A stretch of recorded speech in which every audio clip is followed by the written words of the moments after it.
Hello guys! ఈరోజు మీ ఇంట్లో special ఏంటి? ఈరోజు కాదు, నిన్న నైట్. సో, ఇది నిన్న నైట్ వీడియో. సో, ఇప్పుడు పెడుతున్నాను. సో, నైట్ మీ ఇంట్లో స్పెషల్ ఏంటి? మా ఇంట్లో అయితే గీ రోస్ట్ అనమాట. చికెన్ గీ రోస్ట్. సో, నేను అనుకున్న ఇది చాలా పెద్దగా ప్రాసెస్, చాలా కష్టం అనుకున్నాను. బట్ ప్రాసెస్ అయితే మమ్మీ చెప్పింది ఎలా చేయాలని. నేను చేశాను.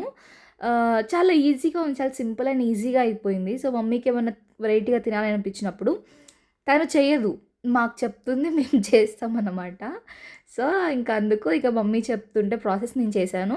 చాలా పెద్ద ప్రాసెస్ కాదబ్బా! చాలా ఈజీ అండ్ సింపుల్. ఎవ్వరైనా చేసేసుకోవచ్చు. సో, ఎవరికైనా రెసిపీ కావాలంటే కమెంట్ చేయండి. కంపల్సరీ నేను రెసిపీ అయితే షేర్ చేస్తాను. Bagara rice with chicken ghee roast ఉంది. అబ్బబ్బా! చాలా అంటే చాలా బాగుంది. కంపల్సరీ మీరందరూ ట్రై చేయాలి. అండ్ మీ ఇంట్లో ఏం స్పెషల్ అది కూడా కమెంట్ చేయండి. Will discuss. అండ్ రెసిపీ కావాలన్నోళ్ళు కమెంట్ చేయండి. కంపల్సరీ రెసిపీ షేర్ చేస్తాను. And that's it for this video. Bye bye.